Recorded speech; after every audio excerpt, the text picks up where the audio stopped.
again. So they sleep in the same bed, and then they start doing these really cartoonish, funny things, almost Looney Tune things, where they go to the attic to try to figure out what the sound was that they heard.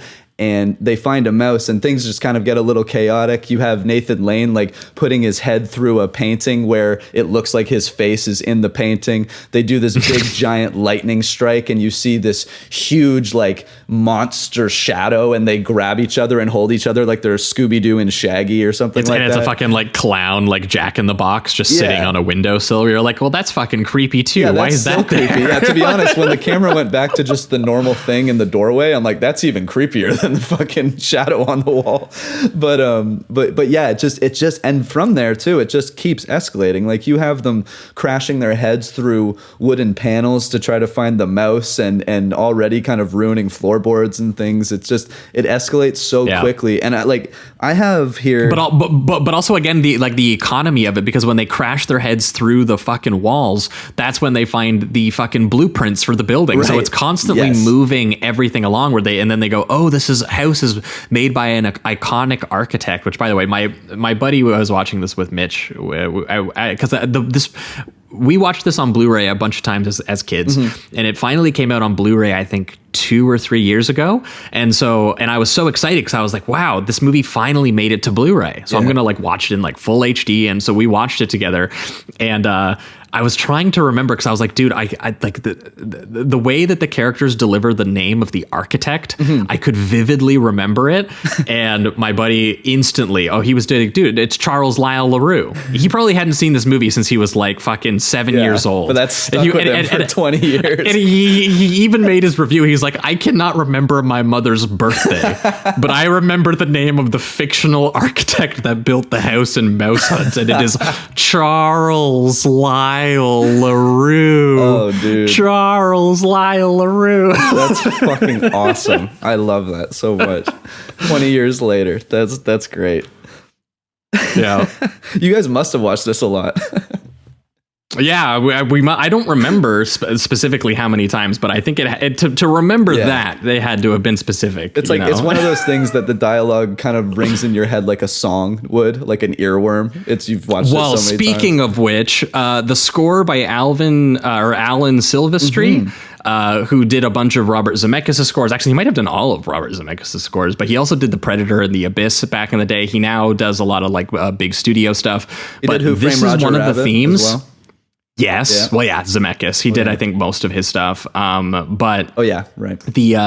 The main fucking musical motif for this, man, the second I like re-heard it, I was like, oh, dude, I memorized beat for beat. The dun dun dun dun da da da da da da da da. I was like, geez, I was like, man, instantly. Yeah. I remember when movie scores used to fucking do that? Like this is the peak of like the Danny Elfman era, when for some reason big Hollywood movie scores like all were allowed to be like weird and have so much melody and personality like that, but we need to go back. Oh, totally. I mean, I remember, because I didn't look it up yet, and I forgot who did the music. And while I was listening to it, I'm like, oh, this is like Danny Elfman or somebody heavily inspired. But I mean, Silvestri definitely has his own, unique sound and everything like that. I think it's just because this one has that kind of lighthearted wackiness that Elfman usually brings into his music. I was just instantly thinking of Elfman when I heard the initial main theme. But yeah, it's very catchy. It's great. And I agree. I miss that when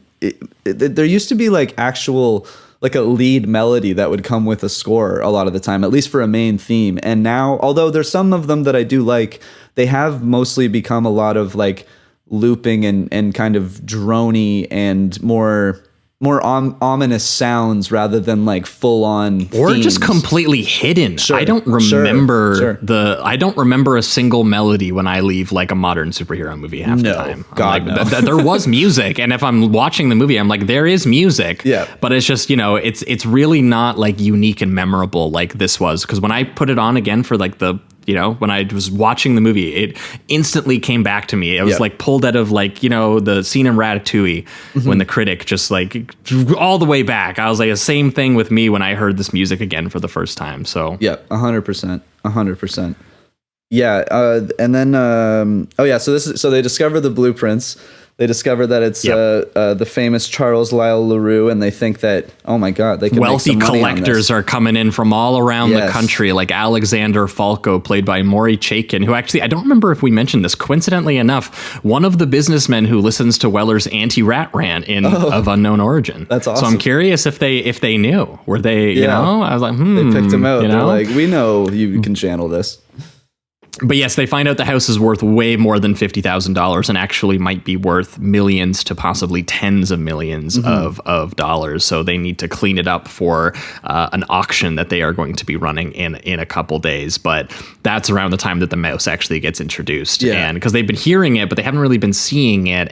But we finally kind of get welcomed into the perspective of this mouse who's like, who are all these people moving into my house? Like, that owner bought this place and just left it, and it has been my domain. I fucking rule this place. I have, he has built every section of like the innards of the walls to work as like this perfect slide for him wherever he's going. He's collected objects. These are his rooms, his spaces, and the labyrinthian architecture of that and the fluid way the mouse moves through it shows how much he fucking owns it and dominates it, versus when they're moving through it, it's awkward, it's destructive, it's it's very much, they're showing you whose home turf this is, and that is he has home field advantage when they are going to get into the war they're about to get into. And another thing I find interesting with the whole family curse thing, because it starts to set up like, they're going to get the 50,000, and then they think they're going to get 600,000, and then